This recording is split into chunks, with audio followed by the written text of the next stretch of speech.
Êxodo 23, no versículo 25, onde eu vou ler aqui para você, diz assim, ó: prestem culto ao Senhor, o Deus de vocês, e Ele os abençoará, dando-lhes alimento e água.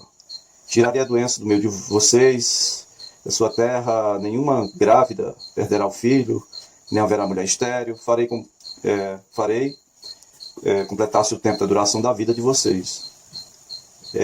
Mandarei diante de vocês o meu terror e tal.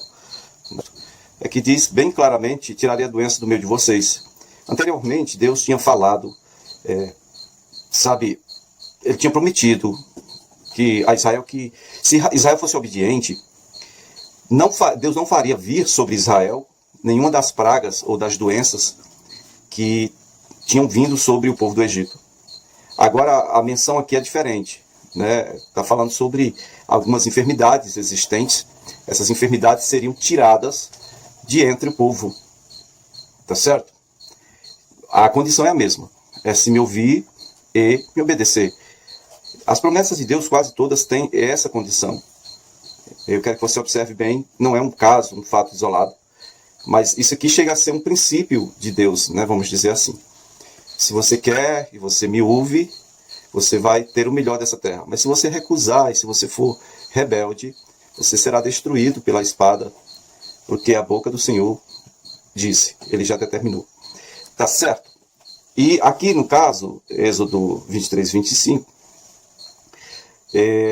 quando fala dessas enfermidades existentes entre o povo, eles já tinham um sistema judiciário em andamento, em funcionamento, vamos dizer assim, e o sistema religioso já existia, era, no caso, composto pelos primogênitos, que eram os sacerdotes, aqueles que faziam sacrifícios, cuidavam da parte de sacrifício, mas eles ainda não tinham um sistema de saúde. Então, aqui há uma promessa de intervenção com cura para algumas enfermidades, provisão, alimento, água. Isso é se o povo obedecer, tá certo? O Senhor agora está colocando o povo em uma condição que ou o povo aprende a se submeter, ou o povo aprende a obedecer ao Senhor, ou simplesmente vai amargar com as consequências. No versículo 26 de Êxodo 23, fala que nenhuma mulher perderá seu filho antes do tempo, aquela questão de nascimento, né, precoce, ou sei lá, abortos, e vocês não terão mulheres estéreis, tá certo? E a vida de vocês será uma vida longa, se houver obediência. E no versículo 27, mandarei diante de vocês o meu terror, que porá em confusão todas as nações que vocês encontrarem. Farei que todos os seus inimigos virem as costas e fujam. E versículo 28 de Êxodo 23 diz: causarei pânico entre os heveus, os cananeus, os hititas, para os expulsá-los de diante de vocês. Não os expulsarei um ano só, pois a terra se tornaria desolada e os animais selvagens se multiplicariam, ameaçando vocês. Eu os expulsarei aos poucos, até que vocês sejam numerosos suficientemente para tomarem posse de toda a terra. Aqui foi prometida fertilidade, né? E a falta de fertilidade, queridos, naquela época era vista como uma desgraça, né? Ou um sinal de desobediência a Deus, de punição, né? Um desfavor divino para com a mulher, a falta de fertilidade, certo? E é por isso que muitos povos, inclusive os cananeus, criavam tantos rituais de sacrifícios para que se recuperasse ali a fertilidade, tanto da terra quanto das mulheres. E o Senhor, no versículo 25, está dizendo: vocês têm que servir ao Senhor Deus de vocês, não sirvam aos deuses de lá. E o Senhor está dizendo aqui já de antemão: olha, tudo o que é costume deles, que eles fazem para outros deuses, eu tenho como dar para vocês. Eu não vou iludir vocês, mas vocês não podem servir a mim e a eles. Vocês precisam adorar somente ao Deus de vocês, com o qual vocês fizeram com o qual vocês têm essa aliança. Certo? Então esses rituais que eles tinham lá naquela terra não poderiam ser feitos pelos deuses, pelos os israelitas. Eles não poderiam adorar aqueles deuses. E eu falei nos vídeos anteriores, né? Aquelas nações temiam muito a Baal, a Astarote, ou Astorete, e a Zerá, e a Dagon. A Dagon é o pai de Baal. E aí tem também outros, depois nós podemos citar aí Moloque, né? Todos exigiam sacrifício de pessoas, sacrifícios humanos, sacrifícios de crianças, né? Primogênitos. Então, quando no versículo 27 o Senhor diz: eu enviarei o terror, Olha que negócio legal. O Israel não tem muita prática de guerra, nenhuma praticamente. Foi tá no terceiro mês de liberdade, quarto mês, não sei. E eles não têm prática de guerra, mas aí o Senhor está dizendo que vai lançar o pavor diante deles para que os outros povos, as outras nações, eles fujam de medo mesmo, né? Isso se eles forem obedientes. Eles não vão ter que pegar em armas para sofrer alguma derrota na terra. E isso daria uma vantagem muito grande na batalha para desocupar, para limpar a terra. Então, é melhor enfrentar alguns ou alguém acovardado do que alguém intrépido, né? Um leão. Quando a expressão aqui diz aqui, causarei pânico entre eles, o que realmente está sendo falado aqui está relacionando, né? Pelo menos na nova tradução da linguagem de hoje, né? Está falando sobre colocar eles apavorados. A versão revista atualizada, que é a que nós usamos mais aqui, diz, enviarei vespas, certo? Também na JFA atualizada, na Bíblia Viva. Todas estas, onde tem enviarei pânico, farei terror vir sobre eles, na verdade tem relação com as pragas do Egito. Das 7 nações mencionadas, aqui só mencionaram 3, provavelmente as 3 piores, né? Os heveus, os cananeus e os hititas. Não sei se piores, em que sentido, mas eu acho que no sentido de ser uma força militar representativa, né? Esses 3 povos representavam as 7 nações da Terra da Promessa, no caso, Terra dos Cananitas. Né? Versículo 30 é onde fica claro Deus dizendo, eu os expulsarei pouco a pouco. E a desobediência aqui surge como o primeiro empecilho para que o povo de Deus não consiga viver as bênçãos de Deus, vamos dizer assim, vivenciar a realização das promessas de Deus. É a desobediência. Quantos de nós, movidos por ganância, pavor, medo, por qualquer outra coisa, deixa de obedecer, não é, ao Senhor? Versículo 31 de Êxodo 23, diz assim, estabelecerei as suas fronteiras desde o Mar Vermelho até o Mar dos Filisteus. Quando Deus fala em versículo 31, estabelecerei as fronteiras da sua terra, desde o Mar Vermelho, ou Mar Vermelho até o Mar dos Filisteus, e desde o deserto até o Eufrates. E o Eufrates é aquele que eu mostrei lá em cima. E entregarei em suas mãos os povos que vivem na terra, os quais vocês expulsarão de diante de vocês. Então, no versículo 32, começa outra advertência. Não façam aliança com eles, nem os seus deuses. Tá bem? Versículo 33, não deixem que esses povos morem na terra de vocês, senão eles os levarão a pecar contra mim, porque prestar culto aos deuses deles será uma armadilha para vocês, no sentido de que iria levar Israel a quebrar a aliança que ele está fazendo agora com Deus, né? Porque isso aqui está falando de coisas futuras, de quando eles chegarem na Terra da Promessa, e eles quebrando essa aliança, eles não iam poder contar com a presença de Deus em favor deles. Deus poderia até estar presente, mas contrariando eles, punindo eles por causa dessa desobediência. Tá certo? Versículo 33, eles os levarão a pecarem contra mim. Não prestem cultos a eles. Ok? Êxodo, capítulo 24, no versículo 3, né? Versículo 3, onde diz, quando Moisés se dirigiu ao povo e transmitiu-lhes todas as palavras e ordenanças do Senhor, eles responderam em uníssono, faremos tudo o que o Senhor ordenou. Maravilha! Se fosse verdade, seria melhor ainda.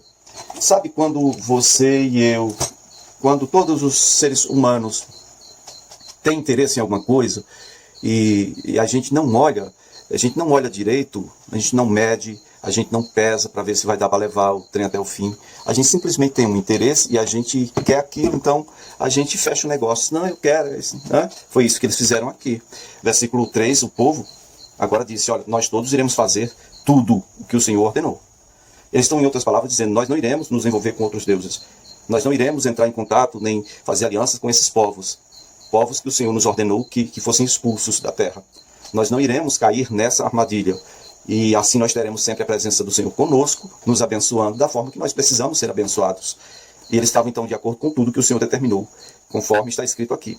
Mas esse versículo aqui está, dizendo que vamos obedecer tudo que o Senhor determinar.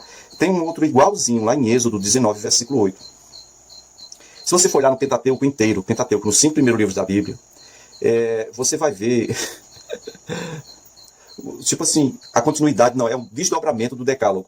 E outra coisa que você vai ver sempre é o povo dizendo que vai obedecer, mas sem cumprir, na realidade, com a promessa feita O povo sempre se comprometeu verbalmente, sempre foi positivo, no sentido, não, nós vamos cumprir, mas sempre se desviou de cumprir as ordenanças do Senhor, né? E por isso, muitas vezes, ficou sem viver a realização de algumas promessas. Versículo 4 de Êxodo 24, você vai encontrar assim: Moisés então escreveu tudo o que o Senhor dissera. E na manhã seguinte Moisés levantou-se e construiu um altar ao pé do monte e ergueu 12 colunas de pedra, representando as 12 tribos de Israel. Em seguida enviou os jovens israelitas que ofereceram holocaustos e que também ofertas pacíficas, né? E novilhos como sacrifício de comunhão. O que é ofertas pacíficas ao Senhor? Moisés colocou metade do sangue em tigelas, a outra metade ele derramou sobre o altar.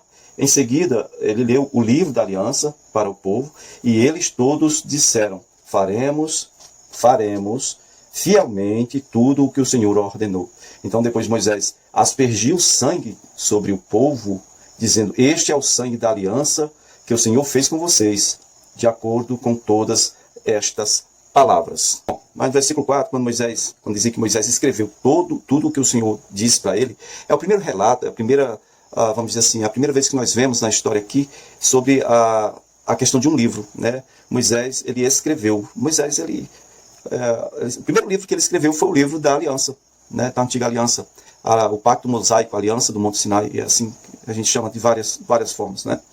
Então, Moisés foi educado lá no Egito, na casa de Faraó. Ele era o filho adotivo da filha do Faraó, então ele tinha condição de escrever um livro, embora alguns achem que ele não tinha condição de escrever coisa alguma. O que eu penso, ele foi educado junto com o que tinha de melhor lá, né, na casa do Faraó. Tá certo? Ele escreveu o livro da aliança. Então, também no outro dia ele fez um altar no pé do monte, até onde o povo podia ir. Você vai ver Êxodo 20, versículo 25, sobre essa questão, tá bom? E provavelmente esse altar que Moisés fez foi um altar quadrado, tendo 3 pedras como colunas, 3 pedras de cada lado, colocadas em pé. Cada lado, 3 vezes 4, 12. Uma pedra para cada tribo, representando cada tribo de Israel. Tá certo? E no versículo 5 diz sobre 2 coisas que eu quero que você preste muita atenção agora. Uma coisa é o holocausto. Irmãos queridos, olha, o holocausto um animal, ele é sacrificado, ele é queimado totalmente para o Senhor. Ninguém participa. O holocausto é tudo para o Senhor. Agora, o sacrifício de comunhão, que é o mesmo que ofertas pacíficas, isso sim. Isso aí, as autoridades de Israel, os anciãos, né, os sacerdotes, no caso, os jovens sacerdotes, eles participaram porque era a última forma de selar uma aliança. Além do sangue que nós vemos aqui no texto, era comer, fazer parte da questão do sacrifício de comunhão ou oferta pacífica. Sacrificavam o animal e depois eles compartilhavam aquele animal ali uns com os outros, porém em sã consciência, sabendo que Yahvé estaria no meio deles, olhando, zelando por aquele momento daquele pacto. As autoridades estavam representando o povo, a totalidade do povo, e Yahvé estaria lá também fechando esse pacto, dizendo que estava de acordo com aquela aliança. Tá bem? Pois bem, versículo 6 fala que metade do sangue foi colocado em tigelas e metade foi derramado sobre o altar. A parte que ficou nas tigelas era para ser colocada sobre o povo, né? A ratificação da aliança agora é selada por sangue, certo? Um pacto de sangue. E aí também outra forma de ratificação, como eu acabei de falar, a refeição sagrada. Versículo 9. Outras formas de se selar uma aliança seria sentar e comer na presença do Senhor. Versículo 7 diz aqui sobre o livro da aliança, né? O livro contendo o decálogo e os seus pormenores, o Pentateuco, né? A base da legislação de Israel, da teocracia, né? Esse livro, com todos os registros históricos a serem observados, com todos os princípios a serem observados. Agora Moisés coloca o sangue sobre o povo, em Hebreus aqui fala que colocou sobre o livro, mas aqui na narrativa aqui foi só sobre o povo, aspergiu sobre o povo, e é isso aí, certo? Não sobre o livro, mas sobre o povo. Se você olhar em Hebreus 9, no versículo 18 e 19, você vai ver, diz lá que nem na primeira aliança foi sancionada sem sangue, e o sangue foi aspergido sobre o livro e sobre o povo. Contudo, na narrativa que nós acabamos de ler, o sangue não vai sobre o livro, o sangue aqui foi aspergido sobre o povo. Isso foi um detalhe que foi acrescentado posteriormente lá no livro, na carta aos Hebreus, certo? E aí quando Moisés diz, este é o livro da aliança, de Yahvé com vocês. Isso nos lembra, para a gente encerrar o vídeo de hoje, nos lembra de Jesus dizendo em Coríntios 11, primeira carta de Paulo aos Coríntios 11, 26. Essa é a aliança no meu sangue, né? É simbolismo, tá certo?